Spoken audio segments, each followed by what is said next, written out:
Hello, everybody. Welcome back to Iron Culture, presented by Mass. I am Eric Trexler. I'm joined tonight by the good Dr. Eric Helms, and the real question tonight is going to be, does Eric remember all the buttons? Will Eric accidentally delete this?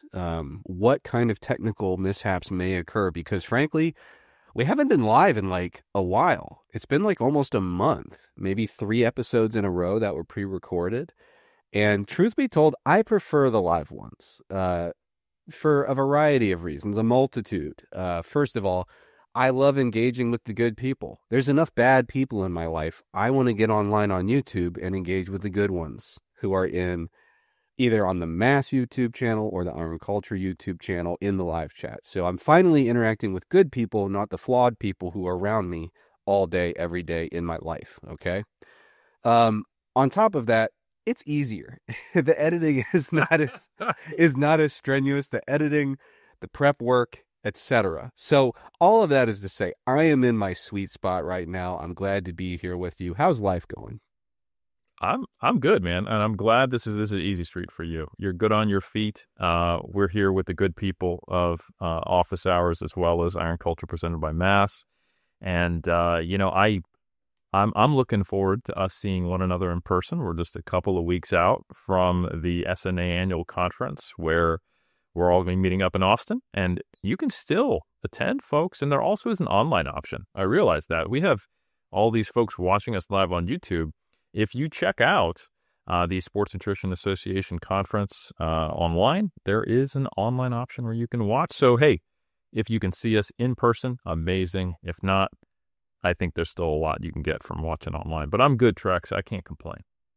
Yeah, that is a good point. We've been pushing the Austin conference because we want to see the people out there live and in the flesh.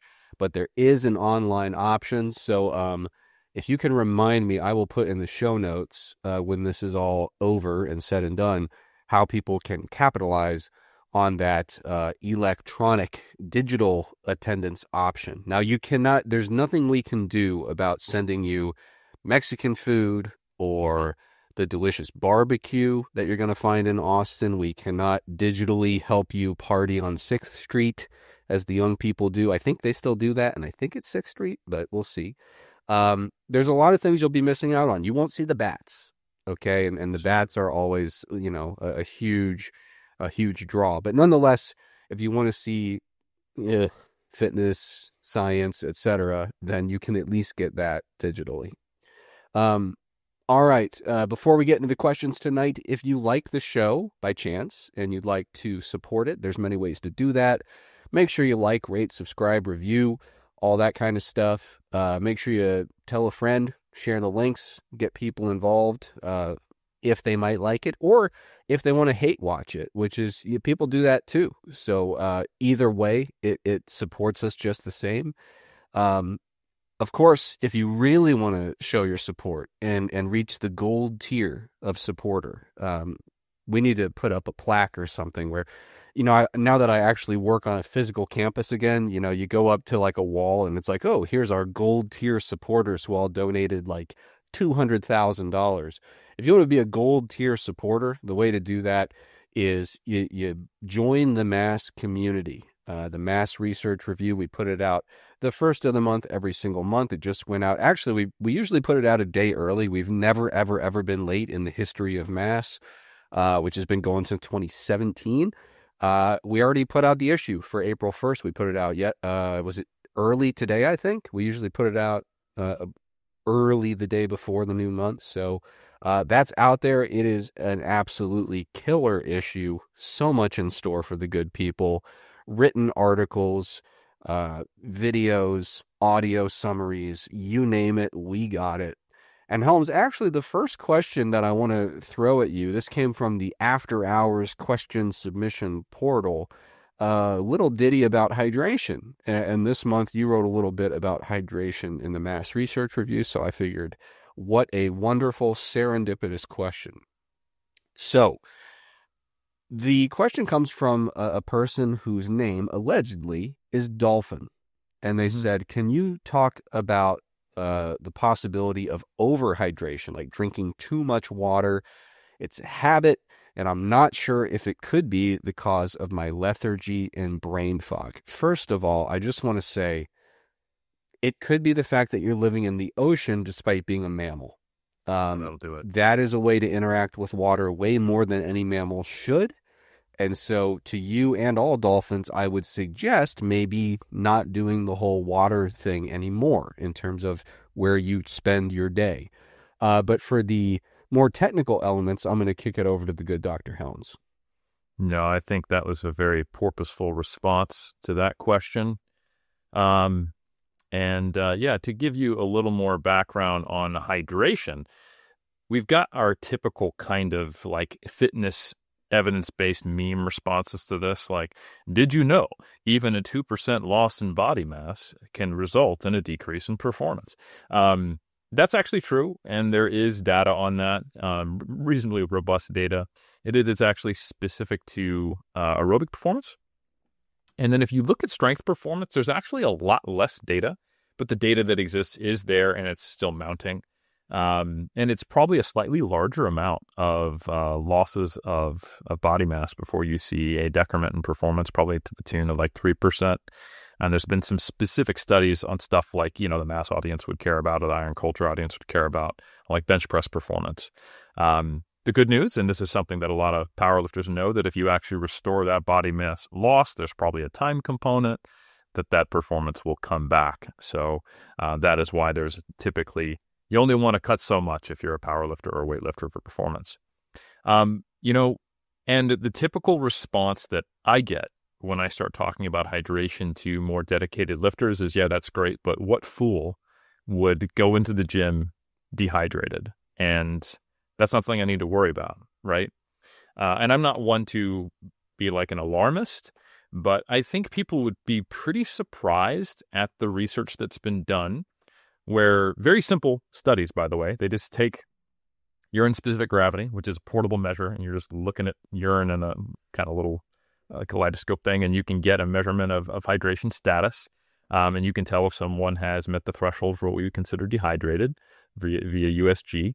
And it's a pretty easy measure to do. And there's been these studies where they've just gone to gyms in different places and simply looked at how many people are entering the gym to do a training session and they're actually dehydrated. And these numbers actually shocked me. There was one particular study that I liked where they had, I believe it was a gym in Boston and a gym in LA, and they recruited like over 150 people from each one. Wait a minute. Go, Sorry. You go ahead. Who were the authors and when was this published? Are you trying to figure out if you were actually one of the people who... No, I'm cooking. I got my gears turning. Do you have that information handy? Yeah, it's Peacock and colleagues, and it was published. I think the timing is going to make it not quite fit for you. It was 2011. Yeah, Peacock, Stokes, and Thompson. Initial hydration status, fluid balance. No, I was curious because the that like classic fat-free mass index steroid paper from 1995, they also had that almost exact same sample size at commercial gyms in Boston and LA. And I was like, wait a minute, are these linked? But I don't think that works with the authorship. So sorry. So there's actually two. So there's the 2011 one by Peacock, Stokes, and Thompson. And this was 52 participants. Apologies. I'm actually going to have to probably edit the article. It's already gone to PDF, and I have them swapped. It doesn't matter. This is a minor detail. But then there's also Stover and colleagues, 2006. And this one is the one that I think it has a larger sample size, and it was in two different locations.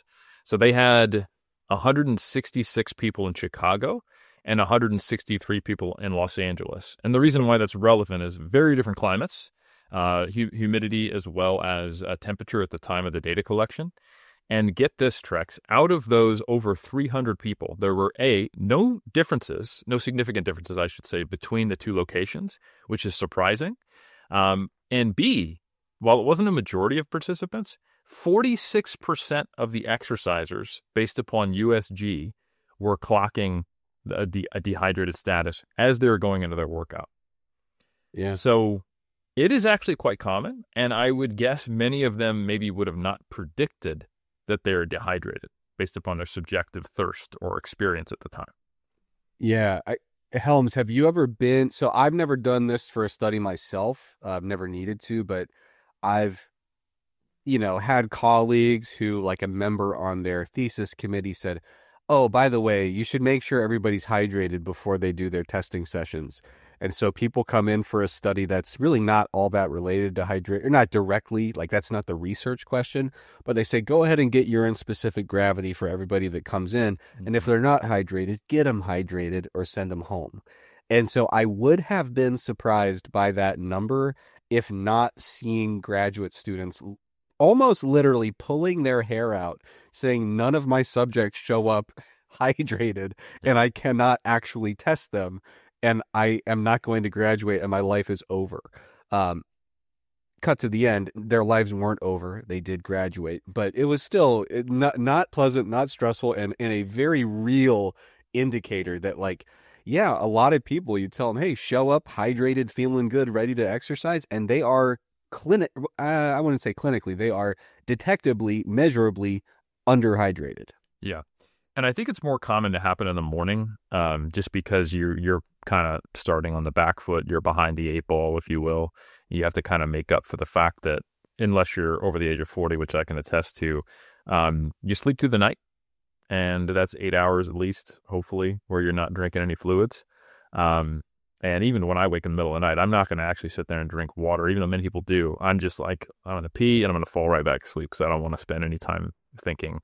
So, yeah, you might notice. Keep us updated on that, by the way. I'd be interested, as your prostate starts to change with age, let us know. I want to know about your nocturnal urination habits. No, we can do that. We can have just a Helms aging update in general. Yeah.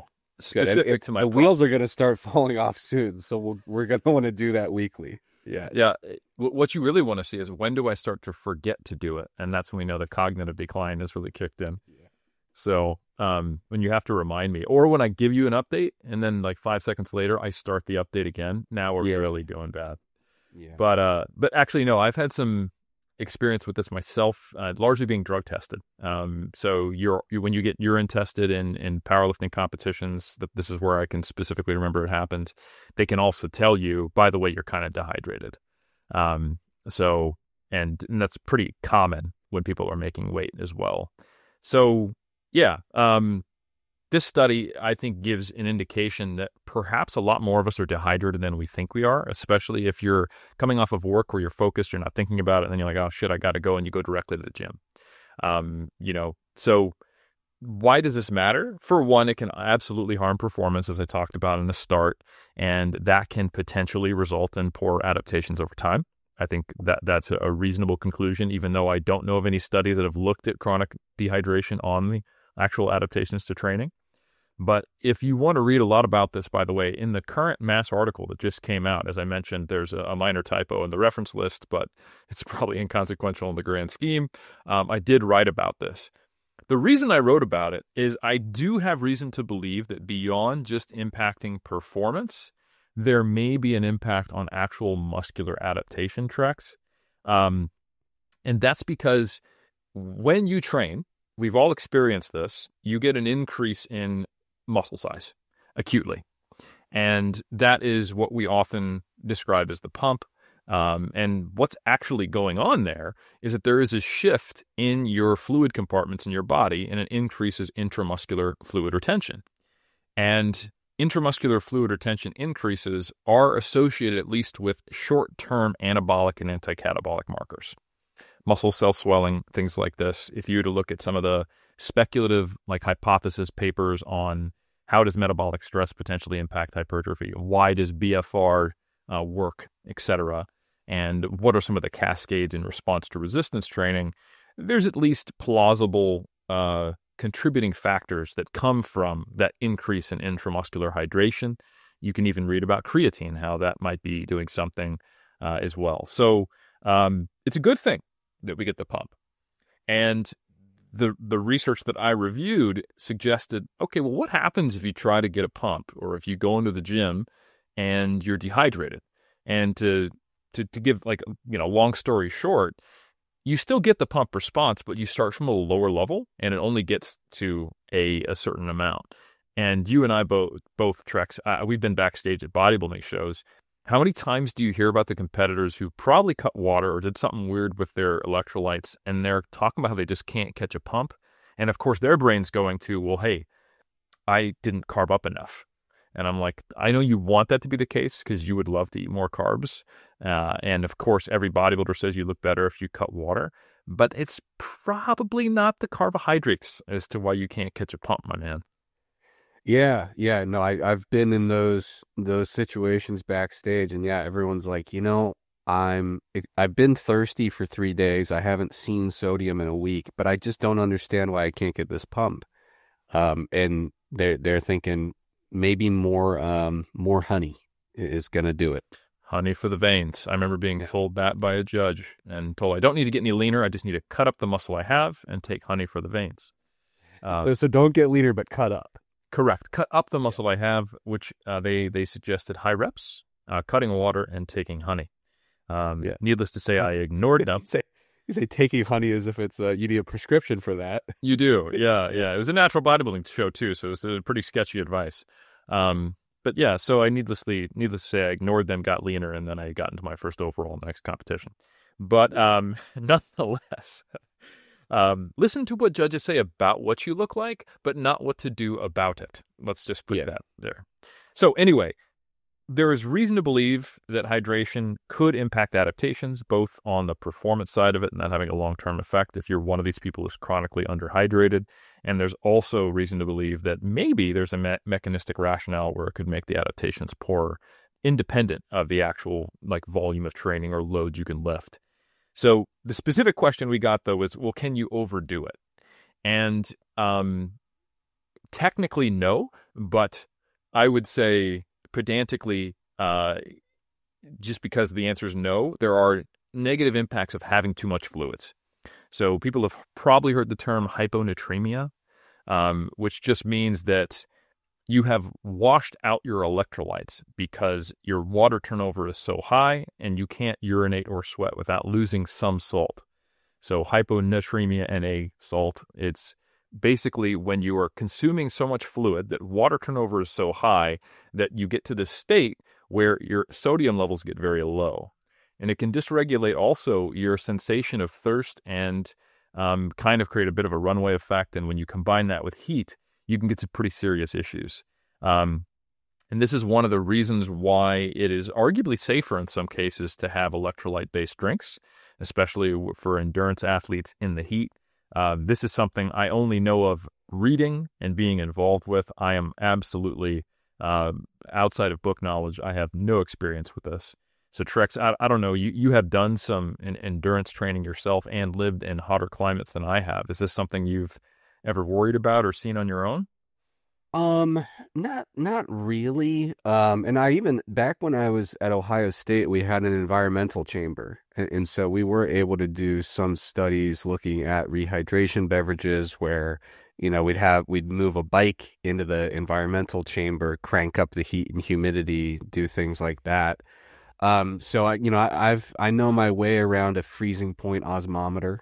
I can go with the best of them. But no, I mean, usually what we tend to find, like for me personally, I've had little kind of spurts where I've done a substantial amount of endurance type exercise in hot, humid climates. And for me, it's usually just not screwing it up. It is kind of how hydration works, right? So thirst gets you to a certain point, maybe going a bit beyond where thirst would put you initially, just to kind of make sure you have some reserves, make sure you have plenty. Because, I mean, Helms, it's worth noting the people that you talked about in this study who just show up at the gym, half of them are dehydrated. I bet half of them didn't go in there completely parched and, pushing each other over trying to get to the water fountain. These are people who drank to thirst and or were maybe modestly thirsty, but not to the point where they were just absolutely miserable about it, right? So it's probably a good idea, if you're going to be doing exercise in the heat, to go a little beyond that, but not dramatically beyond Yeah. it, right? So if you're going to go dramatically beyond it, that's where you have to start saying, okay, is my diet super high in electrolytes?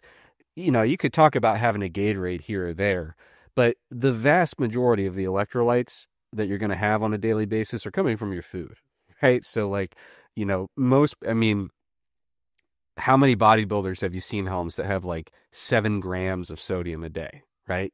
And they're not out there trying to get it in with Gatorade and all. It just happens. It's in the diet. And then, hopefully they have adequate. Most people, the big issue when it comes to electrolyte balance is, I mean, you're getting sodium everywhere you look in modern diets. Potassium, you have to actually kind of be seeking it out, eating a pretty nutritious, relatively vegetable and or fruit heavy diet. But yeah, most people that are doing great with their potassium are eating plenty of vegetables.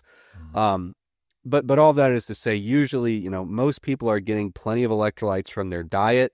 And so when they're doing a little bit of exercise here and there, not doing ultra marathon stuff in the heat, then it's really just about getting your fluid intake up a little bit. But when we see like hyponatremia or hypokalemia, which is when you kind of wash out and have clinical symptoms because you've essentially diluted your pool of potassium in your body. When we see those things happening, it's usually in like kind of freak occurrences, right? So like a lot of times it'll be like a first time marathoner and the temperature was 10 degrees hotter than they expected and they kind of freak out about it. And they know enough to know they need to drink a lot, but they don't know enough to know how much is clearly way more than they need. And they don't know enough to know they should be mixing in some electrolyte beverages as well. So you'll hear about the kind of first time marathoner who decided they were going to drink like multiple 2 or 3 gallons a day for the 2 days leading up to it, sometimes even more. And then the morning of, just pure water, as much as they could get down. So it's kind of people who are really taking an aggressive approach that unfortunately is pretty misguided, but very extreme in nature. The other time that you'll see this kind of thing is honestly in like wacky little radio station contests where they say like, that's where there was a death that got reported that kind of put it on the radar. Yeah, so weird little contests where it's like whoever drinks the most water over a given time frame, wins a new car or tickets to the concert in town or something like that. And that's where people are just, way overhydrating with water. There's no electrolytes in it, and it can get pretty nasty pretty quickly with really aggressive volumes of water. So all of that is to say, when you talk to like when I was at Ohio State doing my undergrad, Helms, a lot of departments, they kind of have a vibe. And you've like exercise science departments, you got your lifting focused departments, and you've got your endurance focused departments. At the time, believe it or not, Ohio State was a very endurance focused program. Now, years later, they get in Bill Kramer, and all of a sudden they've got the world's strongest, the Arnold Classic strongmen coming in for testing, and it just did a complete 180. But back then, all the grad students were like ultra marathoners. They'd do 100-mile races, the whole deal. And if you ask them what they were doing for their hydration, it wasn't, they did not have ultra meticulous, super neurotic protocols that are, down to the, and we're talking about PhD students who almost by definition, you're a PhD student, you study exercise, you're doing an exercise event. If you're going to be like over neurotic about something, it should be that. And even they were like, listen, I'm going to get plenty hydrated. I might mix in a Gatorade or two. And when I'm on the trail, here's where they would get a little tricky. They would say, I need sodium and potassium. Correct. I need some fluid. But I don't want to be uncomfortable just taking in copious amounts of fluid, and I need carbohydrate. So what they would do is they would take soda and they would flatten it out. Mm-hmm. So basically leave it open for a day so all the carbonation kind of works its way out. And then they would just drink flat soda, which was like, because like a Gatorade's not necessarily going to have high enough concentrations, especially of like carbohydrate for them. and they don't want to be, drinking so much fluid that it's just like, they want more concentrated calories when they're out there doing a 100-mile race. So all that is to say, like, it the guidance for people who are trying to just make sure they're hydrated is keep it simple and don't do anything too wacky. But I will say, for the person that asked the question, what I would encourage you to do, most of the time when people bring this question up, I feel like maybe I'm drinking too much water. I'm feeling, lethargic, brain fog, that kind of stuff related to overhydration. I try to ask a couple questions. First of all, how much water are you drinking? And if we're talking, upwards of 6 liters of water a day, reduce it. There's, I mean, I would talk to him about your climate and exercise levels, but like, dude, I'm telling you, like, I've done water turnover testing with doubly labeled water. And if you're not a 260-pound athlete who runs 35 miles a week, you probably aren't turning over 8 liters of water a day or 9 liters of water a day. Trex, one thing I will say, and sorry to interrupt, but this is actually something that is, I didn't remember it before, but something that does get reported relatively frequently by weightlifters and powerlifters who are making weight, because it's very popular now to do water loading. And we actually have data now, if you check out the dissertation work, the PhD work by Reed Reel when he was part of AIS. Great research where he actually compared water loading versus water restriction. And you do get another, 1 to 2 pounds of weight loss out of that protocol, comparatively in an absolute sense. And the typical thing people are doing is they're consuming 4 to 5 times their normal water intake and then cutting it all the way down the day prior to their weigh-ins. And this is also during a time period where you're doing your final training sessions, which are low volume, but they're still relatively high intensity. And there's nothing worse than feeling a little mild hyponatremia and walking out something like 200 kilos out of a squat rack. And I think a mistake that some powerlifters do is they think that, or weightlifters, they think that they can't mess with their electrolytes during this process. And you probably can. If you kind of think about the whole reason you're feeling that way is because you're actually quite low in them. So do salt your food if you start to feel that way. You're probably also doing a gut cut, so some of the foods you're eating are going to be a little different than normal. It might be a little weird. But one of the things that I like to do, for example, when I do a gut cut, is I will consume a lot of chocolate, as it's high energy density. It has fat and carbs, and then I just have like whey protein on top of that as a way to kind of meet the requirements of a high energy density, similar macronutrient composition to my normal diet, but with very low fiber, is I will specifically get like salted caramel chocolate because it increases my sodium intake a little bit and it's delicious and I'm able to consume a lot of it because you do get a little bit of burnout on that type of intake while I'm doing the water cut. And that does a pretty good job, I've noticed, the water loading of preventing some of those symptoms. So that's just one minor thing. Don't be afraid to kind of make up for some of those, some of that sodium loss that you might be having because of you artificially increasing your water intake. Because anyone who's done water loading, they're constantly peeing. And that's one of the big complaints as well. It can disrupt sleep. So if you are artificially making your water turnover way higher than it can be, and you can't follow Trex's advice of just drink less water because you're trying to do a water loading phase, you can compensate by trying to increase the sodium in your diet a little bit. Yeah, great addition. And by the way, gut cut, basically what you're talking about is a low residue diet, basically. So you're clearing out kind of all the stuff in your gut. What's a more eloquent way to put that? You're trying to basically reduce the bulk content within your GI tract and just kind of empty out your GI tract. That sounds way worse than it is when you put it that way. It's a low fiber, high energy density diet, so that your gut content's way less on game day.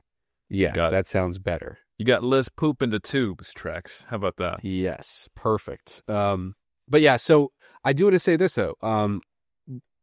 When someone comes with me at me with these types of symptoms, like I said, first thing I'll do is check, is your water intake reasonably appropriate based on the type of physical activity you do, what kind of work you do for a living, your climate, things like that. A lot of times there's overconsumption of water. Another thing I take a look at, though, is, especially in the fitness world, do you eat a very atypical diet? The reality is a lot of people who are like power consumers of fitness content, these folks do not eat your kind of run-of-the-mill average diet. And so sometimes you will actually find a diet that is like, I eat unseasoned chicken breast and veggies. That is what I eat. And it's like, you will find the unicorns out there who actually aren't getting a decent amount of sodium in their diet. Normally, to find that, you have to look at folks who are very aggressively pursuing a DASH type diet because their physician told them to do it as part of like a management strategy for hypertension. But yeah, I look for overconsumption of fluid, and I look for atypical eating patterns that may actually have relatively low electrolytes, and usually one of those two things will start to show some pretty stark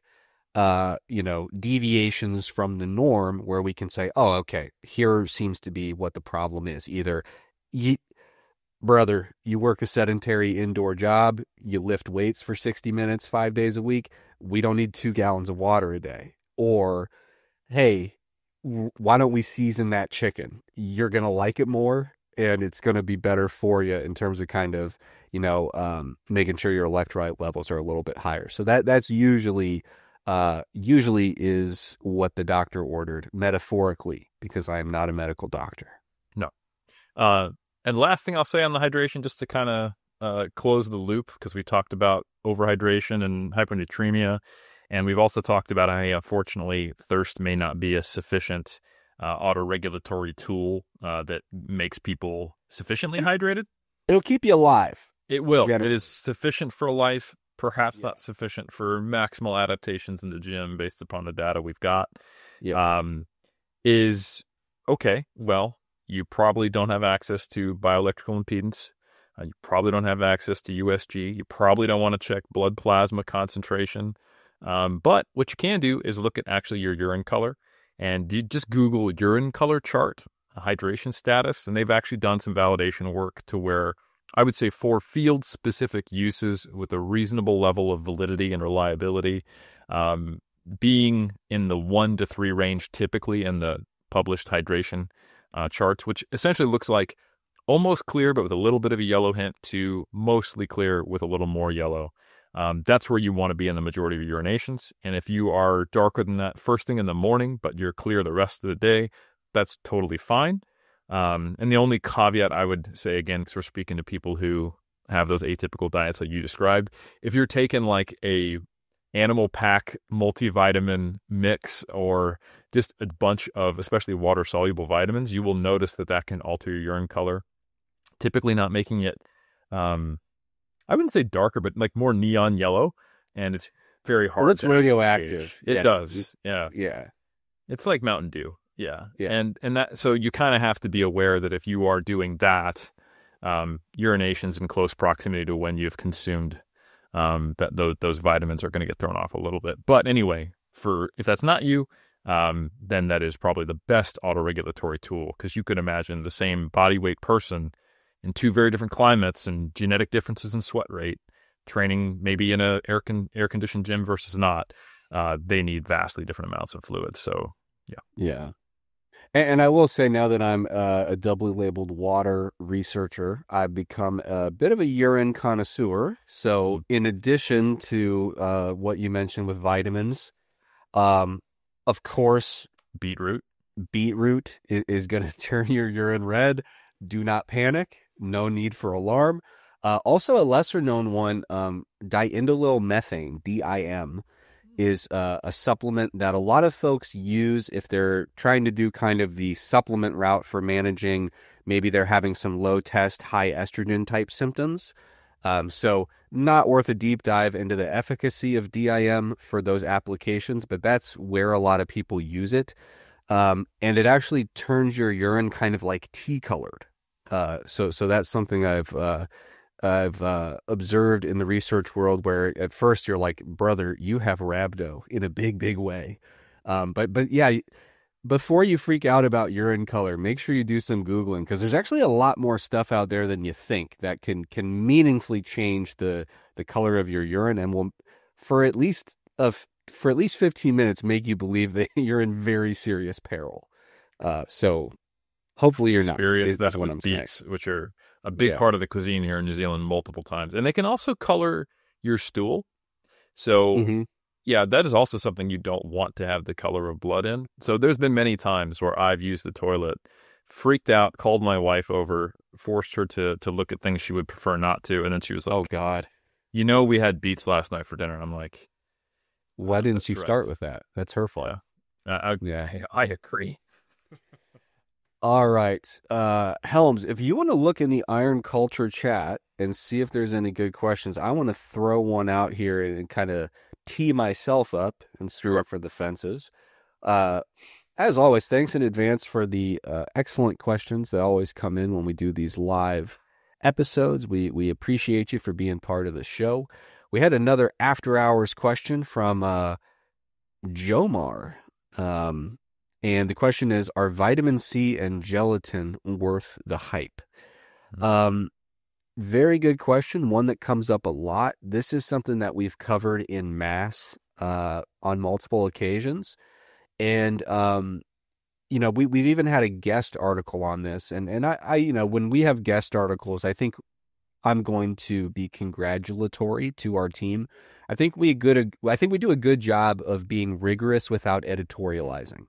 You know what I mean? So like if we bring in an expert to write about something, we trust them to be an expert and write about it. And if there's something where we feel that there's legitimate literature to challenge a claim or an element of the article, we won't be shy about pointing that out.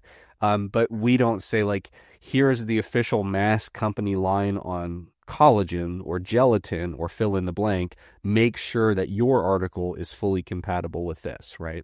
So I say that just to say I'm going to present my view, which has been present in my articles about vitamin C, gelatin, and collagen, which is kind of a related. Gelatin and collagen are quite similar in terms of how people use them, composition, etc. So what I generally tell people is, if you are taking these presumably because you want to have some kind of positive effect on the turnover, restoration, composition, etc., of a collagen-rich tissue. That's usually why people are asking these questions, right? So gelatin and collagen have very unique amino acid mixtures that theoretically, you should be able to consume them and have all the amino acids needed to produce your own collagen from those constituent amino acids. Vitamin C is actually a fully necessary precursor for endogenous collagen synthesis. So a lot of times people will say like, oh, I've got like a tendon or, some kind of connective tissue thing. I'd like to do what I can to support it. Maybe I'll do vitamin C and gelatin or vitamin C and collagen. From the literature I've seen, I'm not really convinced that those are going to make a huge impact. The literature is super hit or miss. So you will find knowledgeable people out there who say, but what about this study, which seemed to show benefit? Or what about this study? So those studies are out there. They're not, in my opinion, what you would call a consensus in the literature saying, oh, yeah, these are great. What I tend to find is looking at the literature, the best thing you could do for kind of especially if we're talking a rehab setting for connective tissue injury, is load as appropriate. And what that means is there's going to be a phase where any good clinician is going to say, leave that thing alone, let it heal. And then there's going to be a phase where, light stimulation within very, specific parameters for rehabilitative type work, those are going to do more for you than any kind of nutritional mixture you throw into the mix. I mean, you have to rebuild that tissue via stimulus rather than just via input. Having said that, you want to make sure you have all the things you need to build collagen, you're going to have to resynthesize plenty of collagen protein as this tissue is kind of, building itself back up, so to speak. But from the literature I've seen, you should do pretty fine by just having a well-balanced diet with plenty of protein and vitamin C. You don't need to do the 1,000 milligram vitamin C emergency cold and flu beverage. Just a normal amount of vitamin C should be plenty. If you really wanted to hedge your bets and make sure you had everything you needed, generally speaking, it seems like the real rate-limiting amino acid you'd be shooting for is actually probably glycine. I think you could make a pretty good case that glycine supplementation is just as advisable, if not more advisable, than gelatin or collagen for these types of applications. And a nice benefit is that glycine tends to be pretty affordable. It tends to mix a lot better, because gelatin and collagen have these super weird. I mean, that's the whole point of gelatin, is to have really weird protein structure that gives it this wacky texture. Mm-hmm. And it's not good for putting into a shake and, spin it around with a spoon and getting a nice, delicious, smooth beverage. That's not what gelatin is for. Watch the Great British Baking Show. You're going to see gelatin is a fickle beast to work with in the baking world because of its weird textural elements. So all of that is to say, the glycine is probably going to go down smoother. It's probably, going to be cheaper, I would venture to say, and should be every bit as effective. So I'm not a big gelatin or collagen guy. Vitamin C, you need it. That's why they call it a vitamin, but you don't need to go crazy with it. Helms, do you find anything good in there? Yeah, I do. There's a couple of questions we got. Also, if you're a vegetarian or vegan, you can find glycine much more easily than you can gelatin or collagen in a form you can good call. Diet. What do they have vegan gelatin? I don't think so. Okay. Most of the time what you see is beef sources for the collagen. Right. I believe if you look at the vegetarian stuff, there are typically it's isolated amino acids. That is not a firm statement. I would need to do some Googling to make sure. Yeah, it's not wrong. We'll get our top people on it. Exactly. So we do have some good questions. One of them kind of relates to what we talked about. So I'm going to go out of order because I think it is actually ideal. Eddie noted how every supplement they take, as well as the cereal and their multivitamin, is fortified with multivitamins or has it added. And they also eat plenty of vegetables. So is there such a thing as too much when it comes to micronutrients? And going back to our discussion on hydration, I was discussing how multivitamins can change urine color. And that's specifically because vitamins themselves come in two classes. We have water and fat-soluble vitamins. So all day, everyday knowledge. That's how I remember A, D, E, and K. That's the mnemonic. Those are our fat-soluble vitamins. And you've probably maybe heard of the clinical situations where your doc can be like, hey, I'm just going to give you this one big bolus of vitamin D because you're deficient, and that's fine. And that's because of the way that it's transported and stored. You might have even heard of people who used to smoke cannabis or marijuana, and they lose weight, or they go through a marathon and they get not just your normal runner's high, but a little extra high. And that is presumably from some of that THC being stored in fat tissue and released. Similar concept, that you are actually storing some of these fat-soluble vitamins in adipose tissue, and they can be released on a kind of quote-unquote as-needed basis. Double-edged sword there. That means that fat-soluble vitamins can build up to toxic levels if you overdo them much more easily than your quote-unquote water-soluble vitamins. So double-edged sword as well for water-soluble vitamins, which are all of your B vitamins as well as vitamin C, is that it's much harder to take in a toxic level, not impossible, of water-soluble vitamins. But at the same time, it means you kind of have to think about them on a more day-to-day basis. If you are consuming enough vitamin C and B vitamins only on one day a week, you could presumably run into problems. So the short answer is yes, you can get too much micronutrients and too much vitamins. And if you were just to do some Googling, you can see that most vitamins have tolerable upper level limits or some type of established too much or at least some type of established appropriate intake. And there are consequences if you are super high in vitamins, but it's less of a concern for the water soluble and more of a concern for the fat soluble. But it is absolutely possible to be taking in too much. As far as what to do about that, Eddie, I would say if you are taking a multivitamin, it might be worth considering doing something like a children's chewable, like one a day, kind of bare minimum Fred multivitamin. Flintstone. Yes, Fred Flintstone always tastes great.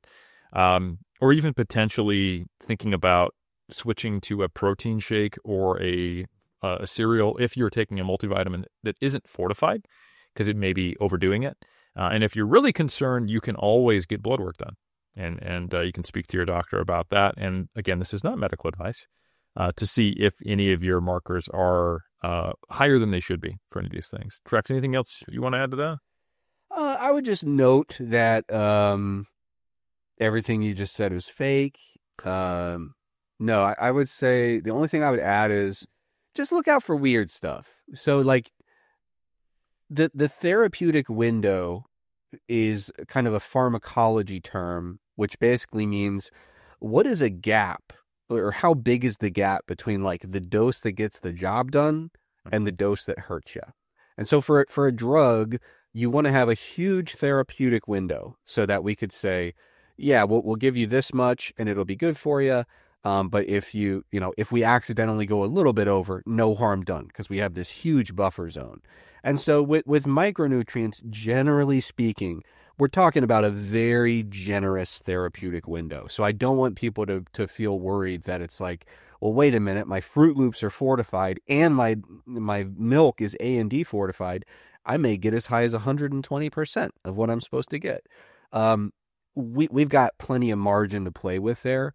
But generally speaking, what you want to do is keep an eye on the fat soluble stuff and make sure that you don't have any specifically like ultra high, like look out for any wacky supplements that might be giving you like mega doses of fat soluble vitamins. Keep an eye on that. Keep an eye on any animal-based food sources that may have extremely high fat-soluble vitamin concentration. So, for example, if you're eating a lot of liver, that's something to keep in mind as well. So, frankly, if you're on like a very plant-heavy diet, without any of those without any meat products or animal-based products that are really high in fat-soluble vitamins, you got to go pretty far out of your way, just because with a lot of plant-based foods, the micronutrient value you see on the label is not what your body's actually going to get from it, because the bioavailability tends to be lower. And in some cases, Helms, fill in the blanks for me here, because it's been a minute since I took a clinically oriented nutrition class, but I believe, if memory serves, that like with vitamin A, if you're getting all your vitamin A from plant sources, and you like try to get an absolutely tremendous amount in, won't your body just stop converting it beyond a certain level? That sounds right. And I do recall something like that. I think as a general rule, it is. But that does not apply to supplements. Correct. It doesn't apply to animal-based. So all I'm saying is, Helms, everything you said was right. The responsible, appropriate thing is to keep an eye out for those things. Get tested if you have any concerns. Avoid any egregious overages. But I just want to, you're really playing the role of the alarmist today. You opened the show with, did you know that you're killing yourself every day by not being hydrated enough and you don't even know it? And think of all these dangers within your household. And then you ended with the, and by the way, your vitamins are killing you too. So I'm just trying to say, hey, we got a lot of margin to play with, but it is worth looking out for, especially with fat soluble. Yep. Good stuff. Yeah, I got nothing to add there. We got, this is the thing that drives me bonkers, how for some reason, one thing gets repeated that sounds scientific, typically by a specific set of content creators who are not fans of actual evidence, but more so speculation based upon mechanisms, and then they just kind of run with it. Specific question. As we all know by now, eccentrics are a complete waste of time and are pure concentrated fatigue. Why haven't we created concentric only movements? And then Kaylin said later in response to someone else who was like, wait, what?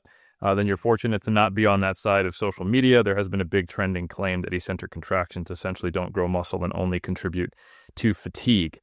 So I appreciate Kaylin is aware that that claim is perhaps overblown. And not only overblown, it is verifiably and very easily to completely say, no, that is not only wrong, it is, if anything, like the exact opposite of what's true.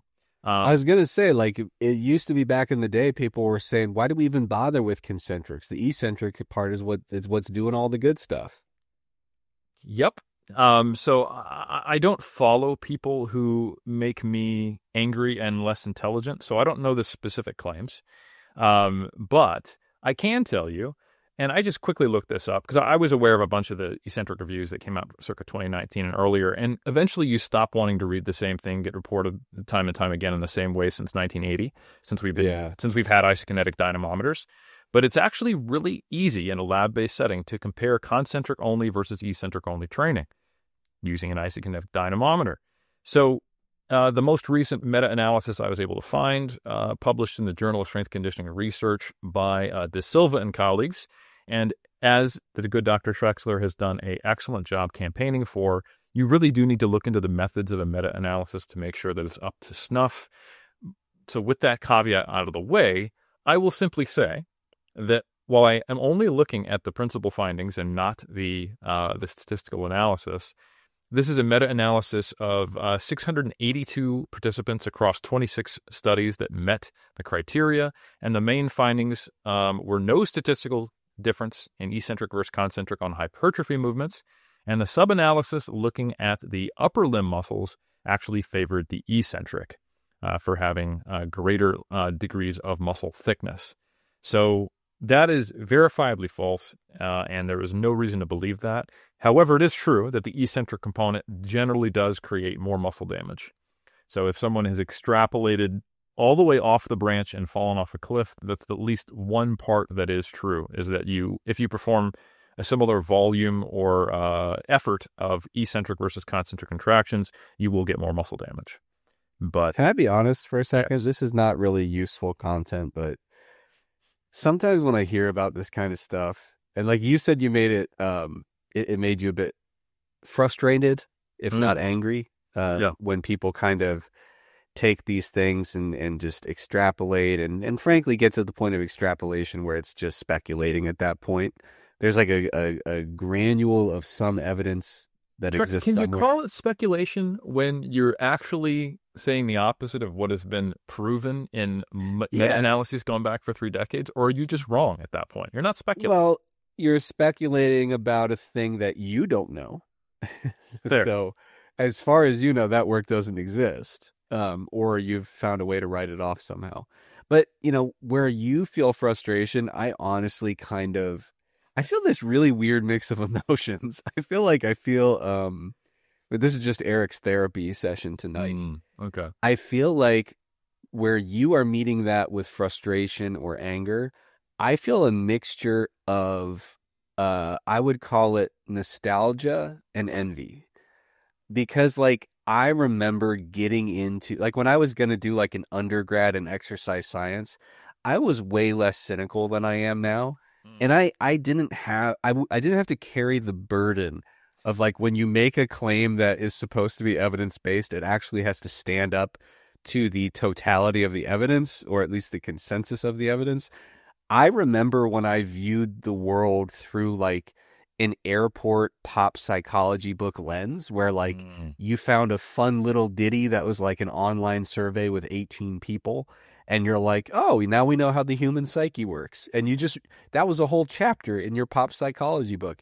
I remember seeing science as this fun little quirky endeavor that didn't come with all the baggage of being right and being rigorous. And I honestly, it sounds like a joke, and I guess there's it's 1% facetious, but I do kind of miss the naive worldview of just finding one little granule of an idea and saying, oh, cool, I'll science my way through this based on just what I feel like and what makes sense to me.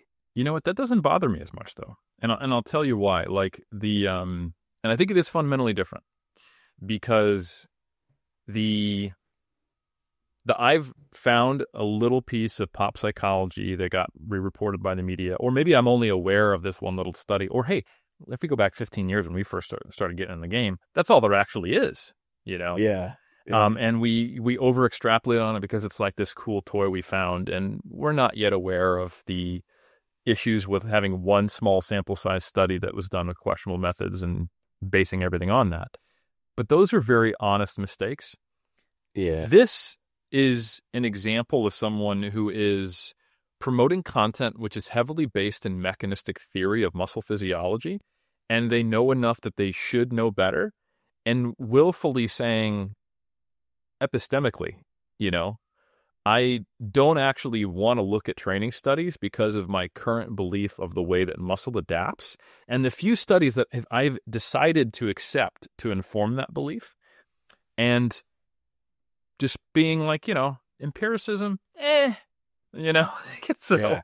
Well, no, it's such a safe, it is intellectually, the metaphor I would use is it is the big, comfortable, safe, warm bed on the cold, rainy day of doing science, where it's like, if I just stick with what I believe ought to happen and never check what does happen, then I get to live in this insulated, comfy, warm, dry world where I'm cozy in my bed and all my ideas make sense to me. And I don't have to go out into that cold, disgusting storm of all this data coming and saying that, but that's not how it works. So yeah, I envy the comfort that comes with just being able to essentially delude yourself into that safety net. That seems like a fun and nice, cozy place to live. Because the actual mess of science out there is way less fun to navigate. Well, I think we've worked through our issues now. Maybe we can answer some more questions. What do you think? Yeah.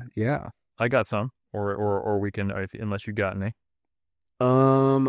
The only, let's see.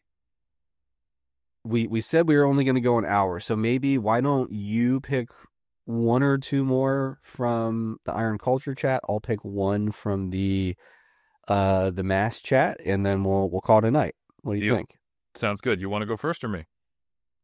You go first. Okay, cool. So this one I think we can speak about. What do you make of HRV and resting heart rate to help gauge recovery? And does training further away from failure boost recovery while also allowing you to increase volume over time without impacting gains?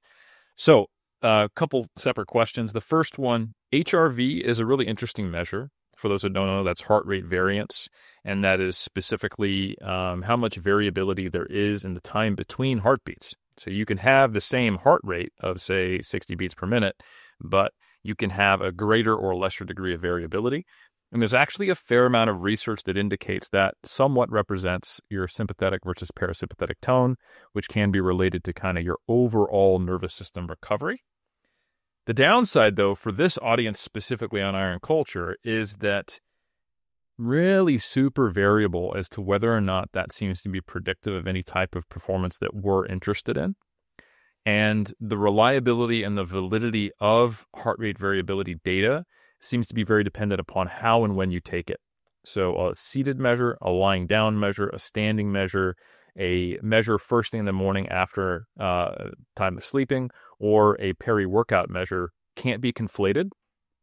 And then depends on what you want to do with the metric. I'll be very practical here because most people are probably getting some heart rate variability data off of like their Fitbit, and now they lift and they go, oh, can I use this? I think it probably does tell you broadly what your overall recovery is, but I don't think it actually predicts or is reliable enough or useful enough, it's not valid enough really, to tell you what you should do in the gym. There are studies that have shown superior outcomes for endurance training protocols that are auto-regulated using HRV.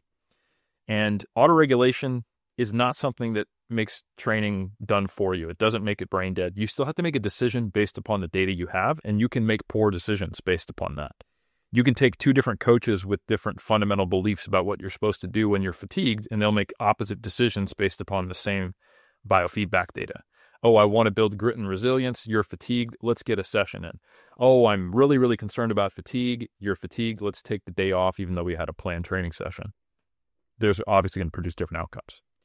So HRV, I would say generally not that useful for lifting purposes, potentially useful and outside of my scope for endurance training. The second question, Vedant, is related to training to failure and recovery. This is another one of those things that I see promoted a lot. There's currently a really big concern about fatigue. And again, comes down to this perspective of looking at mechanisms rather than actual empirical outcomes, when you should be looking at both. And some people will say only train in the 5 to 8 rep range with a 1 to 2 RIR and don't do more than 8 sets per week.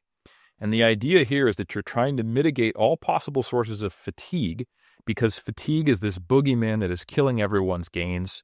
Yet that completely does not match with any of our empirical data when we look at higher volumes or training closer to failure, or, frankly, the anecdotal experiences of bodybuilders who typically train as hard as they possibly can, with some camps being a little more volume or failure-centric.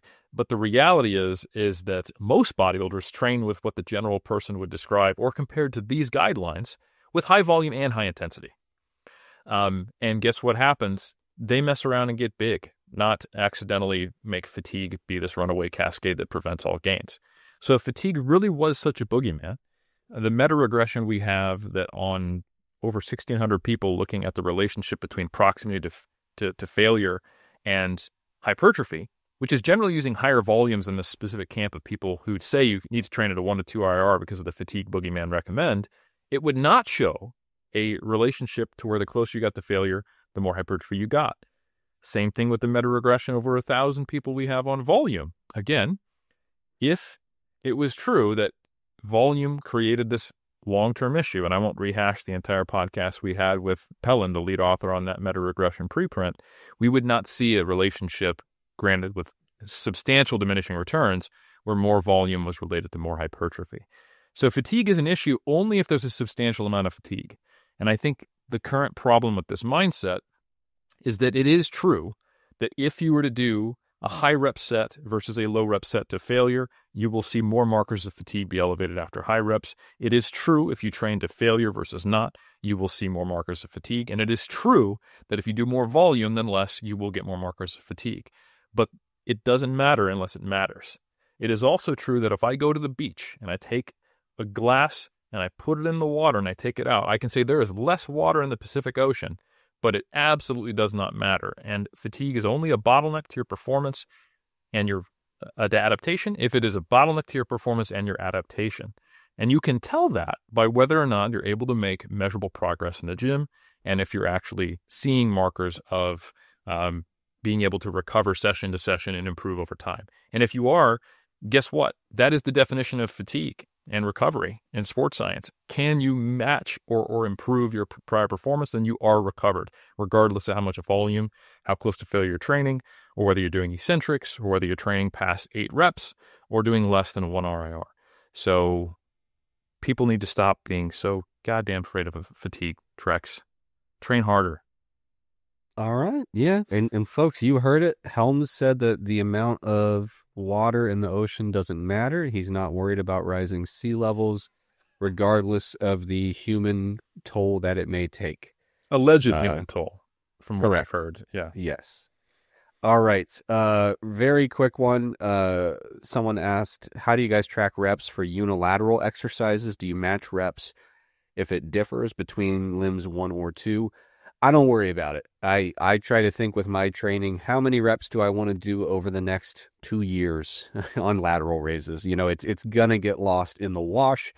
I give a good earnest effort. If I have any I've never had a massive enough discrepancy from limb caught myself.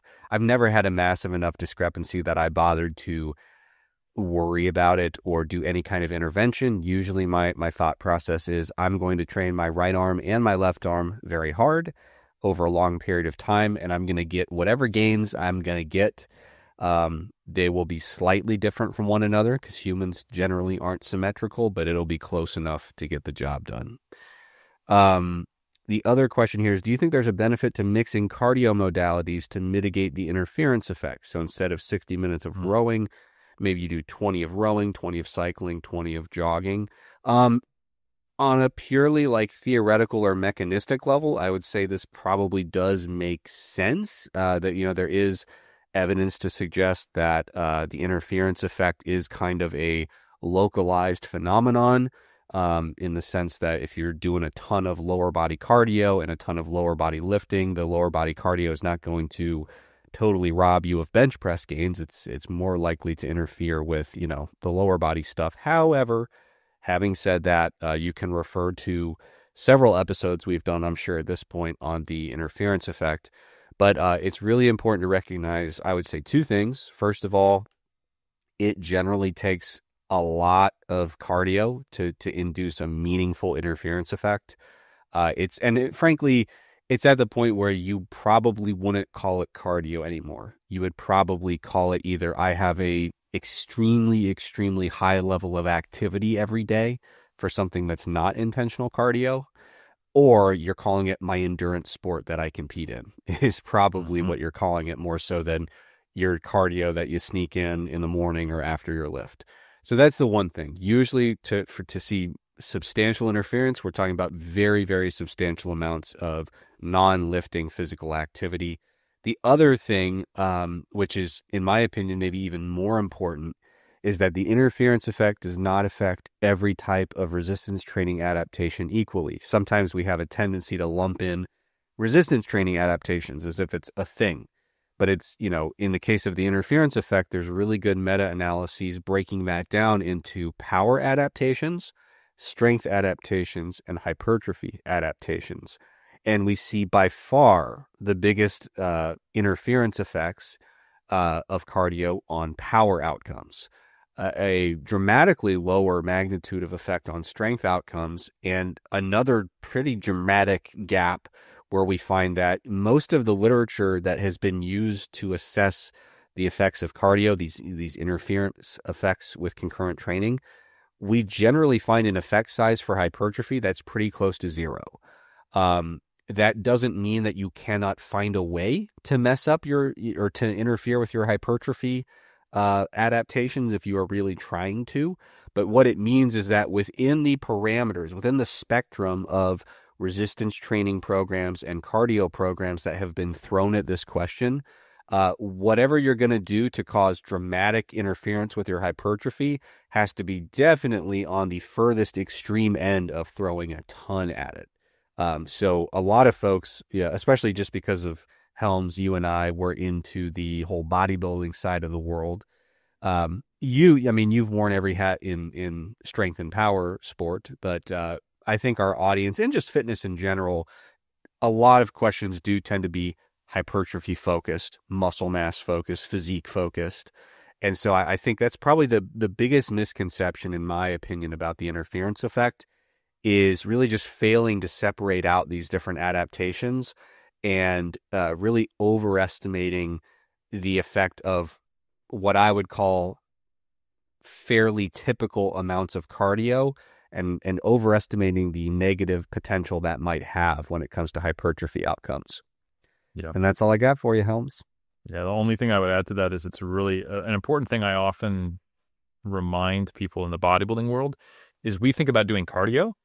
And when we say cardio, we just mean burning calories, and we don't care about the intensity that it's at. Typically, we're just getting it done. We do minutes, and often it is very low intensity cardio. When we look at studies on the interference effect, they are actually prescribing what we described as endurance training, cardiorespiratory training meant to induce an endurance adaptation. And the fundamental basis of at least the mechanistic interference effect is that you're actually inducing cardiorespiratory adaptations that affect the muscle and actually change its phenotype to some degree to be more oxidative. So if you're not actually doing something that's inducing cardiovascular adaptations, you're not creating an effect that will interfere on the molecular level with your strength training adaptations. If you're doing so much cardio that you just get tired, that is the practical interference effect. Like, you're tired. Yeah. Yeah, no, and that's a good point because I actually lately have been walking like a good 90 minutes every morning, but it's at like 3 miles an hour. Yeah. And it really drives me nuts that I in my mind, and I'm like playing my NCAA 2025 video game. I have an absolute dynasty going. Duke football is crushing it. It Careful. was what? Starting to talk Oh about yeah. football, there's mandated things I have to talk about. Just be careful. Well, okay, but all the we didn't talk about imaginary football universes where Duke has won like 6 championships in a row. Contact. But anyway, it does baffle me because I'm in my head, I'm like, oh, I'm doing all this physical activity that's good for my health, which is true. You don't need to be sprinting to enjoy many of the benefits of physical activity, which I've written about at length in Mass. But brother, a flight of stairs will still catch up with me. So and I'm like, wait a minute, I did 90 minutes of what I would pretend is cardio this morning, and it's like, brother, you were walking. Yep. You're not getting, that doesn't scale up to every intensity you're going to encounter in real life. So yeah, definitely a good clarification by you. And since we're on college sports, since you insisted, how about Duke in the Final Four? College basketball. It's going to be quite a Final Four. And if you're out there, Helms doesn't care. But if you're like me, we're in for a treat. 4 of the 10 highest Ken Palm seasons ever, all present in the Final Four. So it's a legendary lineup of 4 teams here. All right, Helms, that's it. I got it out. I didn't dwell on it. Powerlifting American Nationals are coming up in a week, folks. I'm now obligated to say that because of what Trex just did. Big throwdowns. Make sure you don't. Watch. So Ken Palm, just so you know, Ken Pomeroy has this website with advanced analytics for basketball. And so like you can look at a team and say like, okay, they lost a couple games early this season, but like their offensive and defensive efficiency numbers are off the charts. This is a very high quality basketball team. And Ken Palm this year, all 8 of the teams that made the Elite 8 of the tournament were in his top 9 for the season. So like this dude doesn't miss. He's doing like, well. When you talk about nailing the metrics, and so the teams that made the Final Four this year all have like composite values in the top 10 ever of all the years of basketball that he's tracked. So all of that is to say it's a super top heavy year. There are 4 absolute monsters going into the Final Four, and I'm stoked. See, we can do sports science, right? Yeah, it's not sports. That's sports science. Yes. Okay, there was statistical analysis. I think we'll need to have a discussion when we meet in Austin about some of these edge cases. But I'll allow it now. All right, and that does it for us, folks. Thanks so much for joining us. Hopefully, we'll see you in Austin. Was that April 12th and 13th? Is that right, Helms? The one. All right. Well, thanks so much, everybody. Thanks for contributing your questions. Keep them coming. We appreciate you. And everyone have an absolutely fantastic week. Take care.